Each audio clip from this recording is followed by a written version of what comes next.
यहाँ आप सभी हिंदू सोनाली को सुनने आए हैं। गलत ट्रेन मत पकड़िए, गलत ट्रेन मत पकड़िए।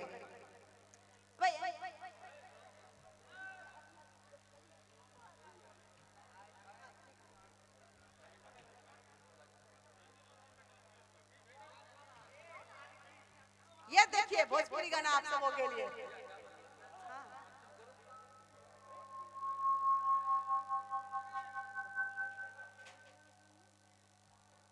बोल सियावर रामचंद्र की, पवन सुत हनुमान की।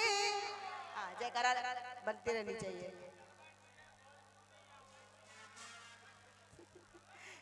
ये मेरा स्टाइल है। हाँ, ये हिंदू वाली का स्टाइल है।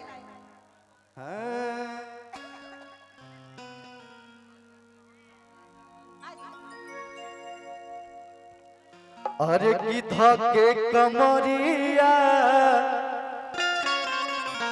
लूटे दलहरिया,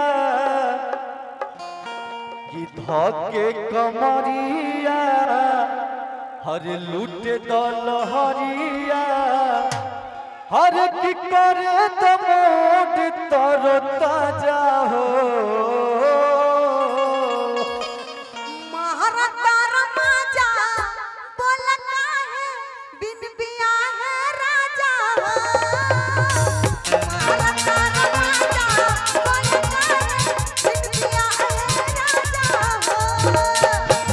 धके कमरिया लूटे दलहरिया, धके कमरिया लूटे दलहरिया, करे तमोड तरो ताजा हो।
सब कुछ में बाका तू ताजा हो।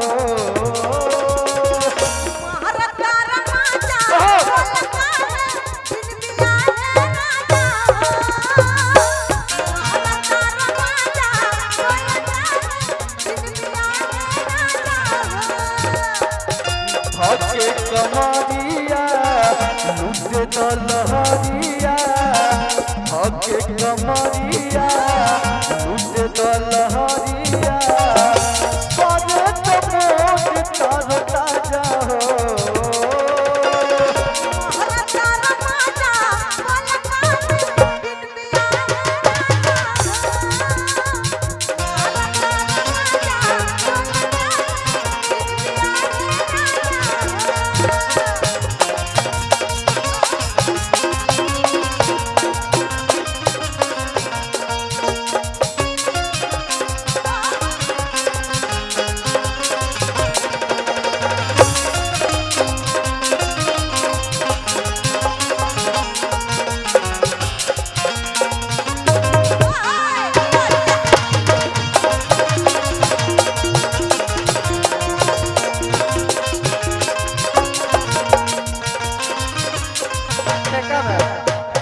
झूठ हो के करेलू बखेड़ा हो, प्यार करब रानी दोनों बेरा हो।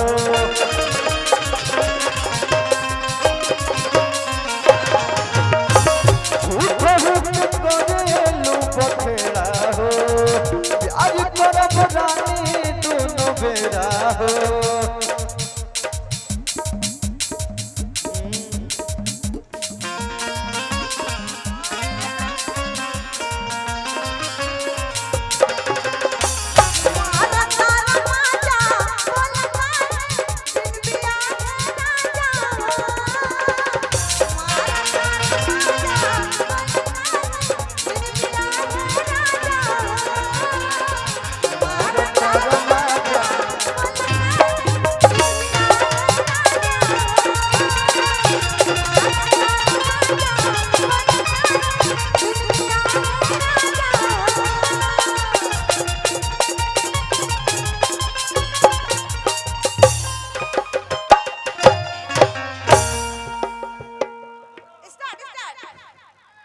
अब है ना अब कैसा तो लोग गीत सुनना चाहता है भाई हेलो जरूरत है।